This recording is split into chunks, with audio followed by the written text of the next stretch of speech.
Let's make sure we're live. Okay, we are live. So, we're talking about similarity in shapes today. That's what we're discussing, okay? Can anybody tell me what similarity means? What is similarity?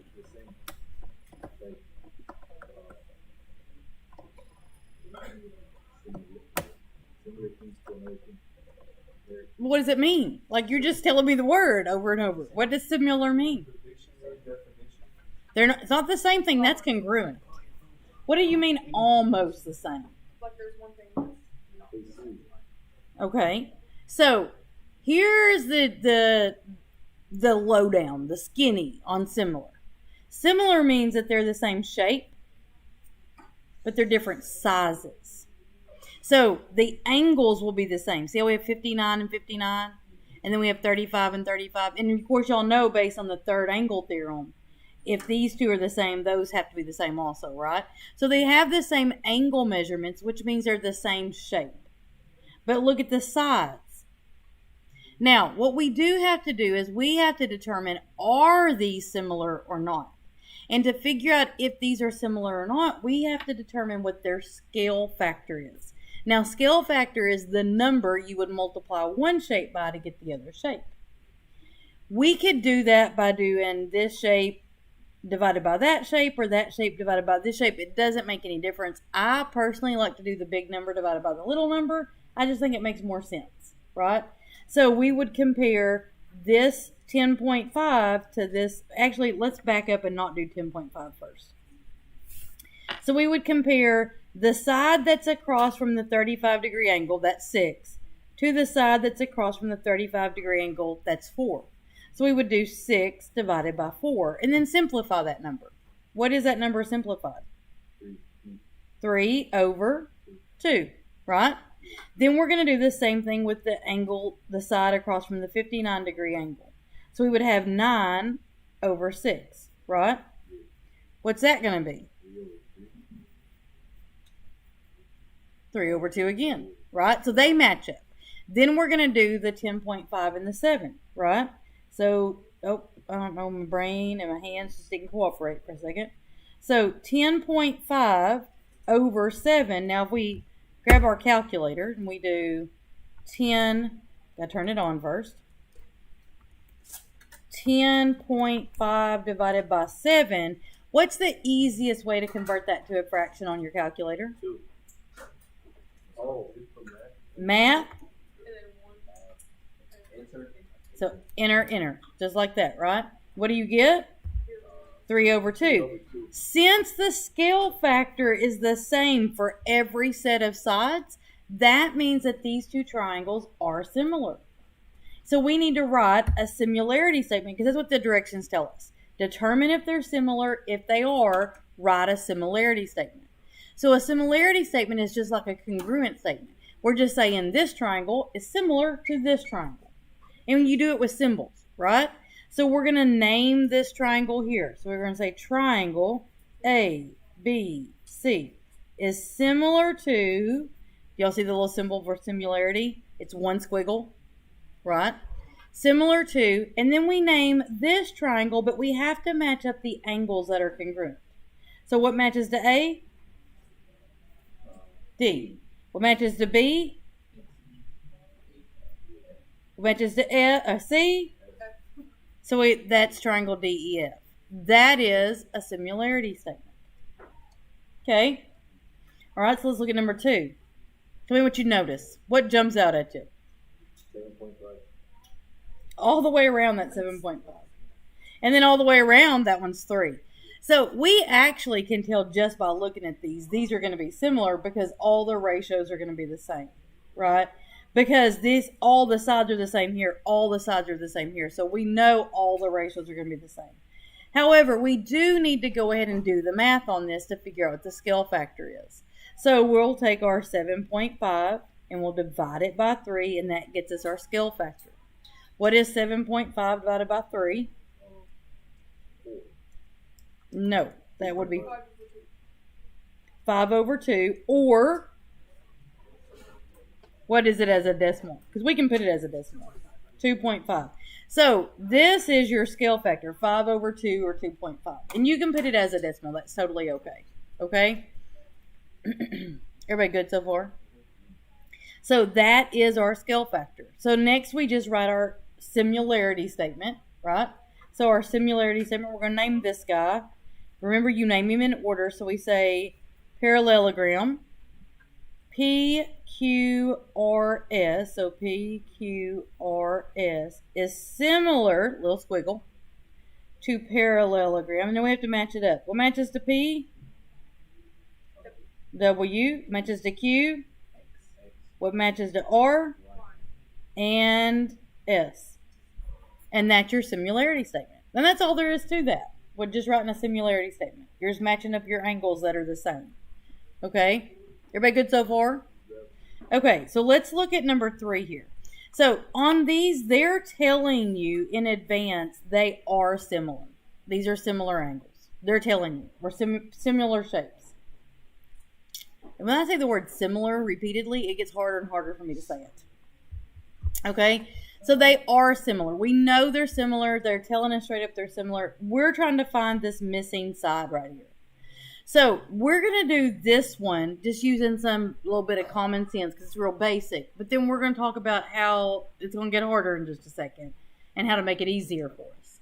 So what we're going to do is compare what compares to BC in this shape. So it's exactly right. So 26 divided by 2 would get us 13, right? That means to find x, what are we doing over here?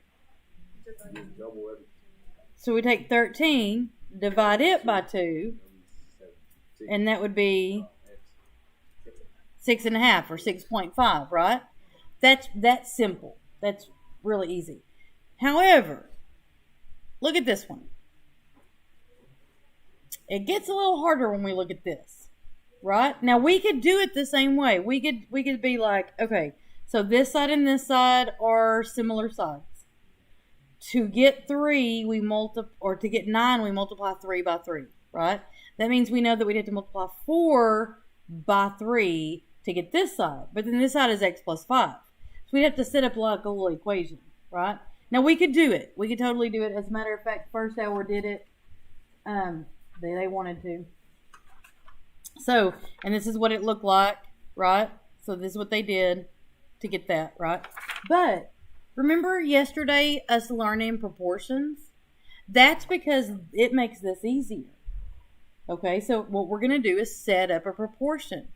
We're going to set up a ratio of this side to this side, the numbers we know. So what is the ratio of this side to this side?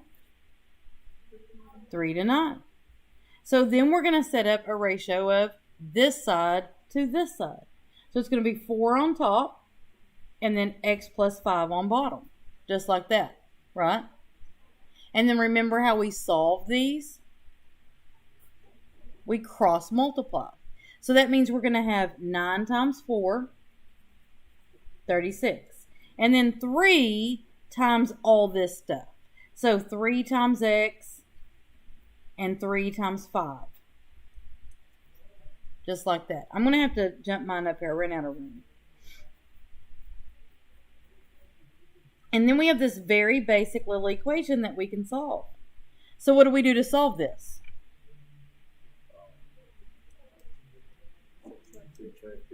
Subtract 15. And then we'll divide that by 3. So what is 36 divided by 15? 21? No. Yep, 21. And then what? Divide by 3. And what is x? 7. Now, all they asked us to find was the value of x. You got points. I didn't come yesterday because I was Okay. Okay. Great. You better stay for your test, and when you come back, you better be ready for They it. should have watched this video. Just came back. See you Monday. Okay. Hey. Try to keep your work done up, okay? Like I'm recording a video right now for today. I recorded one yesterday. They're both short. Watch those videos, do the work. Okay? You got this. Hey, come grab the worksheets we're going to be doing because I have most of them copied. Hang on. Don't let me forget. I got to edit this out, okay?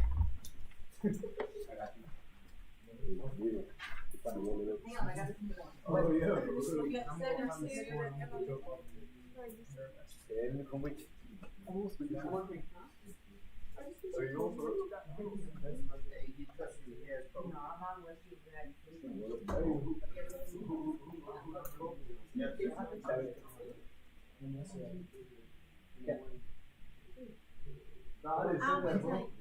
I mean, for real, like, unless you are like sick, I don't see the point. That's what I was like. I asked her, I was like, can I go get tested? She's like, no, you gotta wait 5 days to come in. Yeah, now here's the thing. You could be exposed and it could take you a week to get it. I mean, like, So, but my thing is, there's no point in getting tested if you're not showing symptoms. There's just not. Okay. Hey, stay caught up. Don't come back being real behind, okay? Because you can keep caught up on my work real easy. Right? 10, 15 minutes watching a video and then doing a few pages. Stay caught up so you don't get behind. Okay? Okay. Now, on this one, they only asked us to find the value for x, so we're done with that. If they wanted us to find the side, we'd have to go put it in. But they didn't ask for that. Okay, look at number 5. All right? So, on number 5, what side is similar to PQ?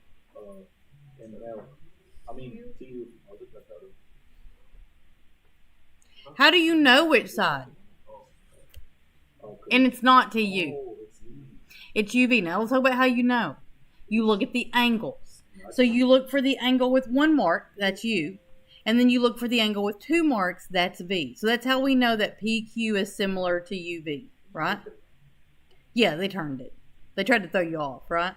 So, that means we'll set up 5 over 10 over 3. Now, let me just say, you technically are not supposed to put a fraction inside a fraction. You're not supposed to do that. But we're going to. Yeah, we're going to because it makes it easier to solve this problem, okay? So, that's this side to this side, right? And then the other 2 sides that we have information about is this side and this side. Do those 2 match up? Are those similar sides? How many rings does S and T have? Do they have the same number of rings? Do R and W have the same number of rings? So those are similar sides. So we'll set it up. Because 5's on top over here, what has to be on top over here? 9. Okay? And x plus 1 is going to be on bottom. Now, all we have to do is cross multiply. So we're going to multiply 5 times all this. So that's going to be 5 times x is 5x. 5 times 1 is 5. Right? And then I'm going to write down 9 times 10 over 3 because I want to talk about this one, okay? We could plug this in our calculator, but you know it's not necessary because this is actually some real basic math if we just think about it a second. We could multiply and then divide, but y'all know we could divide first and multiply because division and multiplication are a pair. They go together, right? So we can divide first and then multiply. It doesn't make any difference. If we divide first, which 9 can be divided by 3, right? How many times? What do you get when you divide 9 by 3? 3. So that just leaves you with 3 times 10, and we have 30 over here. See how we don't have to grab a calculator to do some math, right? So that gets us 5x plus 5 equals 30. Now, basic solving, subtract 5 from both sides, right? So 5x equals 25. But what does x equal? 5. Because we just divide by 5, x is 5. Now, we're actually done with that problem because they just asked for x. But if they asked us to find the side length, we have to go back and put it in, right? Okay, number 6. On the number 6, they really tried to trick you on this one. They flipped it around and they didn't give you any angle stuff. So you got to use a little bit of common sense here. So, which side is going to match up to ML? TS. TS. Now, let's talk about how you know that. Yes. So, let's think about it. 8 is shorter than 10. What's going to be shorter, x minus 1 or x plus 2? X minus 1 is going to be the shorter side, right? So x minus 1 is going to go on the bottom. And then over here, what goes on top? No, 10. 10. What goes on bottom? X plus 2. X plus 2. So now we're going to cross multiply. So we're going to have 8 times this stuff. 8 times x is 8x. 8 times 2 is 16. And then 10 times this stuff. So 10 times x is 10x. 10 times negative 1 is negative 10. And now we just solve it. Right? So what would you do? Add 10? Wait, I'm supposed to add 3. Well, I mean, it doesn't matter. And at the same time, What about the- minus x is x. The roll? Multiply. That actually doesn't make any difference when you're solving equations. Adding and, look at me. Adding and subtracting are a pair. They go together. Right? Okay. And Zaylee said we could at the same time subtract 8x and get rid of the 8x over here.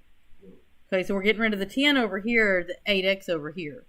So that gets us 2x on this side and 26 on that side. Divide by 2 and x is 13. Y'all see how easy that is? How easy those proportions are? Okay. Now, I do want to point out to you that my first hour class, we did number 5 the hard way first. We actually made a mistake mathematically somewhere, and I never have went back to figure out where our math mistake was, and we got the wrong answer. But look how much work they had to do to come up with the answer. That's a lot of work. And then this is all we did when we did number 5. See how much easier that is with the proportion? Okay, your assignment for today is 7-2 practice, 1 through 6. There is not an interactive worksheet for this. This will be due tomorrow. You will take a picture of your completed work to get credit for it. Okay? I didn't do an interactive worksheet because a lot of this stuff is hard to type in. So I didn't ask you to do interactive just because of how hard it is to type some of this stuff. All right? So I just need a picture of your completed work. Okay. Don't forget you got to turn in 7.1 too if you haven't done that. I'll look in a minute. Let me finish this and edit this and then I'll look.